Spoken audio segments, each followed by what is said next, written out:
Buenos Nachos, and welcome to the season opener of the Major League Minor Show, the only show that's going to give you scores, predictions, and highlights from the XFL, the CFL, the Oklahoma City Bounty Hunters, and of course the Oklahoma Thunder.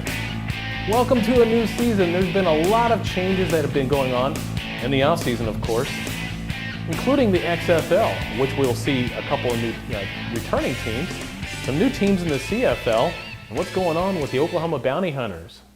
So let's dive right in to the XFL.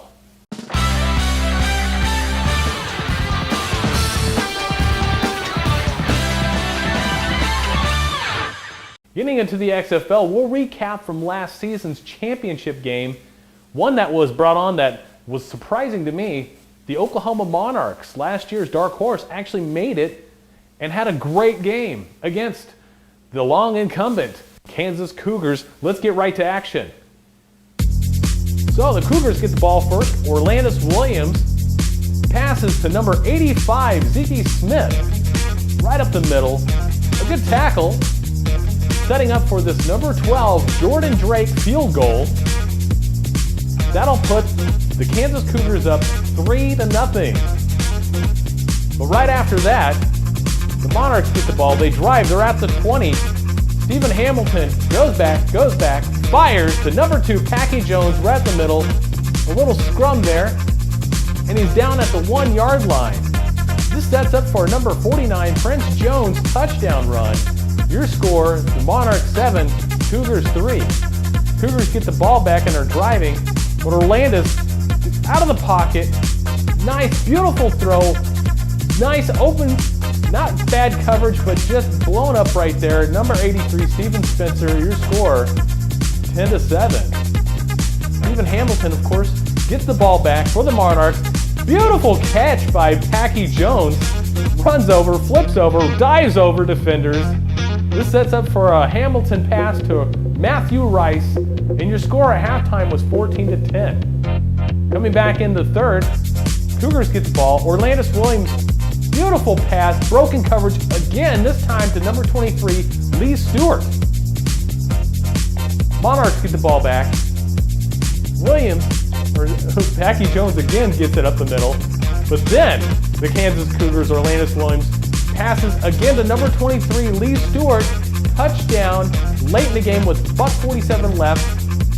And then the play heard around the XFL. Number 9, Stephen Hamilton passes to who? Packy Jones. Touchdown. The Monarchs win this one. It was a great game. I'm telling you, I was watching the scores to this whole thing in disbelief. It went back and forth. I wish I could have been there. You guys owe it to yourself to go to all these championship games this year. Go to the playoff games. Go to the great matchups. There is some great football in store for all of you guys this year. So, getting into the XFL teams this year, and of course the rankings brought to you by Thunder Bail Bonds. Anytime that you get arrested for anything, it doesn't matter, just call Thunder. They'll get you out. They'll work with payment plans. Get a hold of them.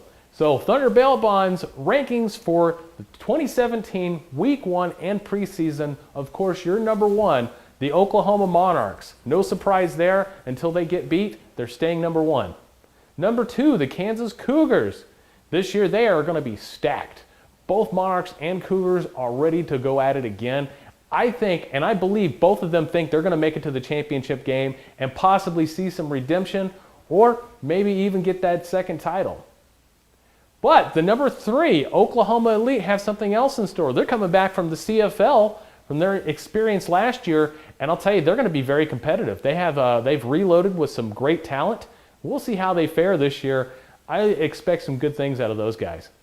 Number 4, the Oklahoma Nightmare. They also come back from the CFL, have some great experience. They have some new coaching staff this year, some experienced coaching staff, and some good players with some good talent. Number 5, the Oklahoma Chargers. The Oklahoma Chargers in the preseason took some knocks, but they were ready to get back up, and I think they're going to be very competitive this year. So look for number 5, the Oklahoma Chargers this year. Number 6, a new team to the XFL, a former Oklahoma Thunder player, a great player, by the way. We'll get into his story a little bit later. But he brought on a new team in Prague called the Oklahoma Red Wolves. Great coaching staff. They have some good community outreach right now and have got a lot of support. I see that they have some good players. We'll have to see how they fare, but they could be this year's dark horse. Number 7, the UConn Bobcats. Much improved from last year. Another great community support. I expect some good things out of them also. We'll see how they fare this year. Number 8, the Oklahoma City Jaguars. They reloaded as well with some former players from the Bulls and have been able to really make some cohesive things happen. I put them at number 8 right now just because I'm unsure about them. You know, they have some decent talent. They seem to gel well together off the field. We'll see how they do on the field. Number 9, the Oklahoma Executioners. They used to be the Northern Oklahoma Bulldogs last year until Mike Hilbert had decided to retire. They have new coaching staff, some of the same cast and crew as far as players are concerned. We'll see how they gel this year. They weren't very competitive last year. Until I see something else, I'm going to keep them at number 9. And then rounding out, the number 10 Wichita Wolfpack. The Wolfpack were the former team from last year, of course. They were the Zombie Assassins, just a new name. Nothing much has changed except for they were having some issues during the offseason trying to keep players. They do have a full staff of 35 now and are looking to compete. Hopefully they can gel. Hopefully they can win a couple of games this year. I'd like to see them come back in and do some damage in the XFL. That rounds up your top 10. Let's go right into your matchups. And of course, let's see what we have to offer for our scores this year and our predictions, brought to you by Defender Sports. First up, we're going to see the brand new Oklahoma Red Wolves face off against the Wichita Wolfpack. I gave this one an easy score for me, and here's my thinking in this one, 14-0 Red Wolves. I think the Red Wolves are a new team, but kind of like the Monarchs last year, I think they're going to be in that kind of same area. They might not be as great competitive-wise, but I think they're going to do some major damage in the XFL. So 14-0 Red Wolves. Next up, we're going to see the Northern Oklahoma Executioners face off against the returning Oklahoma Nightmare. Nightmare with new coaching staff, some new players coming into this whole thing. I think they're going to have a fun game. I think their experience is going to really help, especially later in the game, and I give it to them by a score of 21-7. Next game, we're going to see the Oklahoma Monarchs in their first season opener against the UConn Bobcats. The Bobcats return, and I'll tell you, I think they're fiery. I really do. But you're going up against the Oklahoma Monarchs. Sorry, I'm going to give it to the Monarchs 14-7. Last game is going to be a great game. The Oklahoma City Jaguars are going to face off against the Oklahoma City Elite. Now, the Elite, they've regrouped. Of course, this is their third year. They're ready for a championship. I talked to their coaching staff. That's number one priority this year is championship. They feel that this is their year, and they're going to do everything they possibly can to get into playoffs and win that championship game. They're going to need a little bit of time to dust off and gel. They have some good talent on that team, some really good talent. But it's going to take a lot more than just raw talent to be able to get you through the Monarchs and get you through the Kansas Cougars. But I do give this one to them by a 14-point favorite by a score of 28-14. And when we come right back, we're going to talk about the CFL and what's going on with the Oklahoma City Bounty Hunters right after this. Light them up again, baby.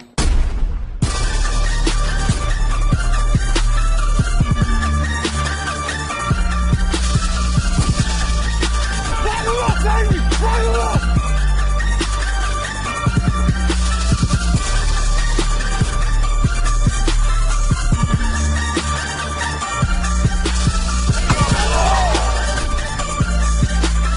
Light them up, baby! Let's go! Light them up, baby! Light them up!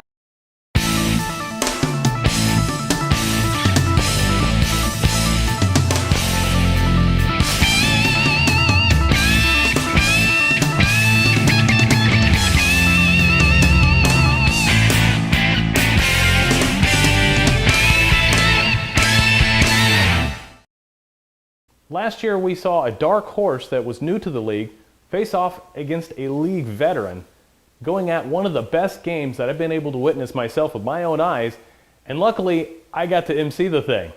So let's go back to last year's 2016 CFL Championship game. First off, the Desperados, Knighton hands the ball off to number 2 King Jack, but fumbles the ball, is recovered by number 31 Squire Logan at the 1-yard line.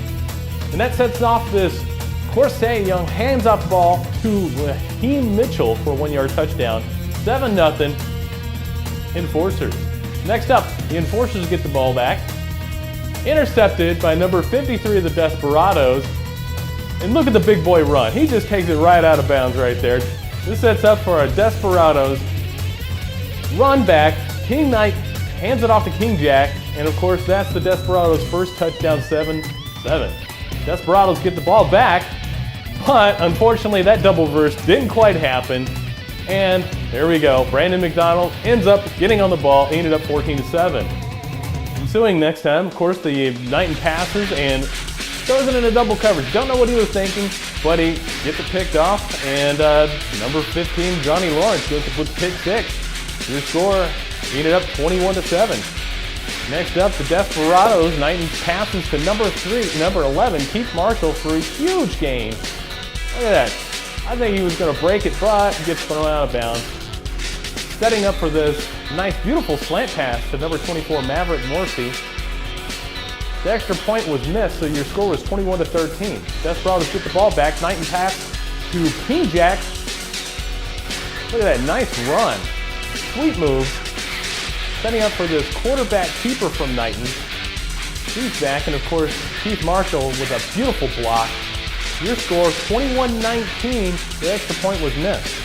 The Desperados get back after halftime. Knighton passes into double coverage again and is picked off again. All the way back. Nice Oski block. And it took forever, but he finally makes a touchdown. Your score was 28-19. Late in the fourth quarter, Desperados get the ball back on the ensuing kick. A beautiful reverse. Look at that. That's just beautiful. Nice blocks to the outside. Masterfully set up. And King Jack with a beautiful run back. This goes into overtime. The Desperados, of course, they had a little bit of a desperate play. Got the 2-point conversion. Ball game's tied 28-28. Enid gets the ball first in overtime. Punches it right in. Number 16, Raheem Mitchell. Beautiful. Enid's up 35-28. Desperados get the ball back. But Knighton throws another pick. Corsair Young, the quarterback for Enid, runs this all the way back. Pants almost falling off. All the way back. He's getting run down by offensive line, but he's not going to catch up to him. And your Enid Enforcers win the CFL Championship game by a score of 41-28. Dog pile, championship trophy being presented. It was a great time. It was a great game. I really appreciate the Desperados for inviting me there. And I'll tell you what, it was one of the best games that I've been to, and it was a blast. So this year, you guys have got to make all these championship games. You need to make all the playoff games at least. But go to as many games as you possibly can, because this year there's going to be some great matchups. So let's dive right into the Lightning Bail Bonds. Of course, this is our new sponsor, Lightning and Thunder. See what we did there. Our new rankings for preseason for CFL. Number 1, Enid Enforcers. No surprise there. Followed up by number 2, Joplin Crusaders. Now you're asking yourself, what happened to the Desperados? Well, a little bit of a story there. The Desperados actually folded. Most of the team went to the Tri-City Panthers. So we're going to get to them here in just a minute. Number 2, Joplin Crusaders, coming back swinging this year. Another title contender are the number 3, Arkansas Battle. They are definitely not to be slouched on this year. Watch for them. Number 4, the Tri-City Panthers. Followed by, of course, let's go back to this in just a second. The Tri-City Panthers were the Desperados, most of the team from last year, coaching staff included. I think they're going to be a viable contender holder themselves this year. Followed by number 5, the Dallas Bulldogs. Now the Bulldogs are new to the CFL. They come from the Elite Football League the past few years. They have won a couple of championships, and they're used to traveling, and they're used to being a champion. They're my official dark horse this year. the number 5 Dallas Bulldogs. Watch out for them. Followed by number 6, the Queen City Grizzlies, another contender possibly. And they've been kind of Jekyll and Hyde the past couple of years, but if they just glue together and gel, they could be making some noise. Followed by the number 7, the scrappy Arkansas Extra. They're one of my more favorite teams in the CFL, just because they're a scrappy bunch. I just really like them. Number 8, the Kansas City Saints, followed by number 9, your Arkansas Guardians, and then rounding up the 10th spot, a new team, the Amarillo Bandits. They're coming all the way from Amarillo. We'll see how they do travel-wise. I expect them to win some home games, but really, that's about it. Diving right into the Lightning Bail Bonds DCFL rankings, your number 1, Green Country Phoenix, followed by the number 2, Arkansas Raptors. The Arkansas Tornadoes, well, the Tornadoes could have been number 2. They possibly could be. We'll have to keep our eye on them. They are a good, well-coached bunch that seem to have their act together. Number 4, the Southwest Gravediggers. They seem to be improving this year, so keep your eye on them. The number 5, Arkansas Steelers. The number 6, Muskogee Bulldogs. They've had a pretty decent preseason, so keep your eye on them as well. The Arkansas Ducks, followed by the West Central Warriors, and the Carl's Junction Raptors, a new team to the DCFL. So now we're going to dive right into the Defender Sports matchups for this week and predictions. So here we go. So the first one, our first game for the CFL season. Boy, I'm getting all giddy up, just ready to go. All right, so the Arkansas Extra are facing off against the Arkansas Steelers. This is what I've called the Battle of Little Rock, because both of these guys are right next door to each other. They've had some history together. It's going to be a great game. So if you're in the Arkansas area, around that Little Rock area, go watch this one. This one's going to be a fun one. But I think the experience from the Extra and the scrappiness is going to get them a 14-point favorite, as I predict this one going to be a 21-7 game. Next up, the Tri-City Panthers. Desperados from last year, Tri-City Panthers this year. Different stadium, but they should be a good scrappy bunch, and they've gelled already. They're going to be facing off the Queen City Grizzlies. That was my Jekyll and Hyde team from last year. We'll see how much they improved. I'm just not seeing it yet, but if the boys up in Springfield really bring their game, they could really shock a lot of us. But my prediction this week, the Tri-City Panthers 35, the Grizzlies 7. Next up, the champion Enid Enforcers are going up against the Kansas City Saints. This one's too easy for me. 35-3. The Enforcers are just going to take this one away. It could be more. We'll have to see. There's a new offense that's coming to play with some new key players in the Enid Enforcers. Watch for them. Keep your eye on them. They might be returning champions. Next up, the Arkansas Guardians face off against the Arkansas Raptors. I think the Guardians are a solid team, and I think they can take this one by a score of 21-7. Now, we're going to have the Lawton team are actually in Snyder this year. The Southwest Gravediggers are facing off against the Amarillo Bandits. The Gravediggers going to be opening up in Snyder, and I think they're going to win this one, getting into the saddle of things, but I give them a score of 14-3, their first victory. Our next game, the Arkansas Fighting Ducks. Boy, I like their logo. Against the scrappy, and of course, my dark horse, the Dallas Bulldogs. Really watch your eye out for the Dallas Bulldogs. I really like them. I've seen some film. I'm excited to see them. Now, another Bulldog, the Muskogee Bulldogs. Different spelling, same logo. Follow me there. Okay, so the Muskogee Bulldogs are facing off against the long-standing Joplin Crusaders. Easy victory for the Crusaders. They'll be putting in a lot of their second and third string in the third and fourth quarters, but they still come away with us 42-3. The last game, this one's going to be a battle. See where I'm going with this? The Northwest Arkansas Battle are facing off against the Warriors. Boy, that one, I'll tell you what, great logos, great teams, both of them. I'm hearing some really good things about the Warriors. I think, again, this is going to be something new to them. I think the Battle are going to come out ready to go. They're battle hardened, they're battle tested, they're battle ready. It's going to be a score of 35-7. The Arkansas Battle are going to take away with this one, and that's all she's going to write. I think the Warriors, though, if they can pull it together and squeak out a couple more touchdowns, I'll really keep an eye on them too. So that rounds up the CFL, the Central Football League predictions, rankings, our matchups and everything. Go to MajorLeagueMinor.com to keep up with everything. I'll be posting scores also to Facebook, to Twitter, and also sharing some photos to Instagram.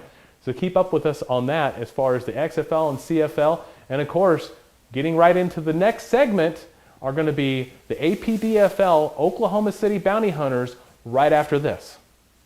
Whether it's 3 in the morning or 3 in the afternoon, Thunder Bail Bonds is here for you. We understand that you are facing one of the most difficult situations you or your loved ones may have ever dealt with. We will do everything in our power to make sure you or your loved ones are released from jail as soon as possible. Thunder Bail Bonds is the highest reviewed bail bonds company in the Oklahoma City metro area. Give us a call today to find out why, or check out our additional videos and content. Call your always timely, professional, and courteous bail bondsman, Frank Deloger, 24 hours a day, 7 days a week. Welcome back.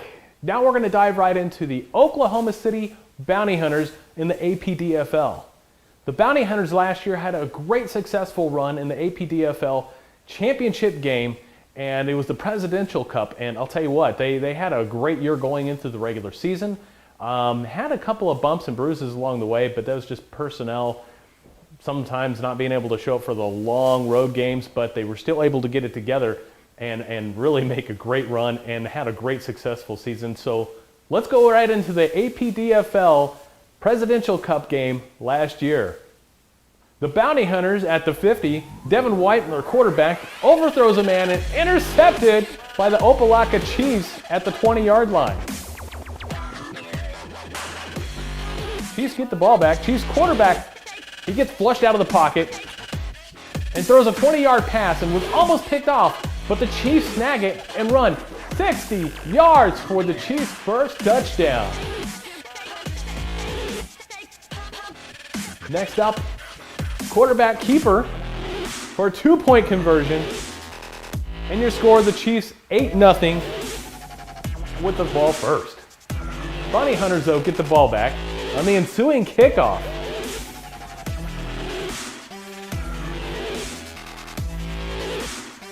Grabs the ball, speed, look at that speed. But he gets to the 45 and upended, whoop, just like that, pow. Couple of late shots there by the Chiefs and the flags start flying.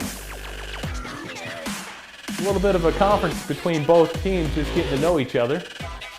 After a short conference though from the officials, personal foul both on Bounty Hunters and Chiefs, resulting in our first 2 ejections of the game. Later in the drive though, Bounty Hunters have it at the 1, punches it right in. The Bounty Hunters are on the board. 6-8. And of course, Zach Frederick's kick, extra point good. Your score, the Bounty Hunters 7, the Opelika Chiefs are 8. Chiefs get the ball back at the 25-yard line. They were driving. Connects with the 6, at the 6, of course, on this post route. Beautiful throw.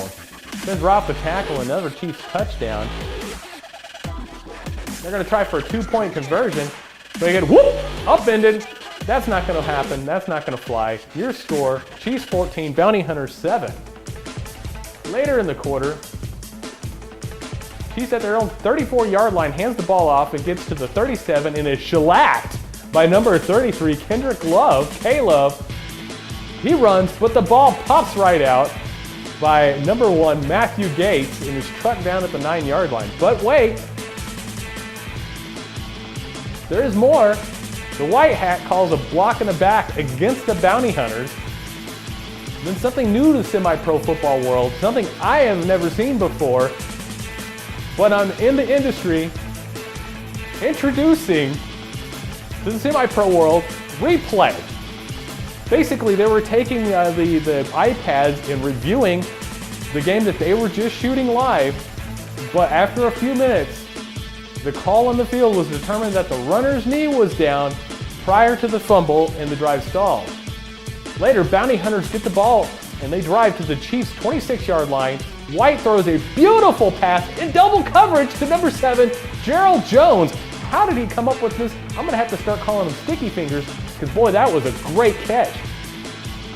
Later, the Bounty Hunters almost punched it in, but after a holding penalty in 4th down, Zach Frederick kicks a field goal, and your score, the Bounty Hunters are now on top, 17-14, and that's where it will stay. And the Bounty Hunters, with their first national championship in the APDFL, congratulations to those guys. They're going to be coming back for another one this year, and they're going to be blood hungry and thirsty. So this year, they have switched fields. They're going to be playing at Noble High School just south of Norman, and their first game this weekend is going to be up against the Mississippi Dynasty. The Dynasty are coming in as ranked number 6. I think that's way overstated.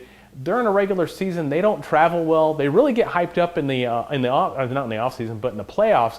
So I'm going to give this score. My prediction: the Oklahoma City Bounty Hunters 42, the Mississippi Dynasty 7, and the Bounty Hunters home opener.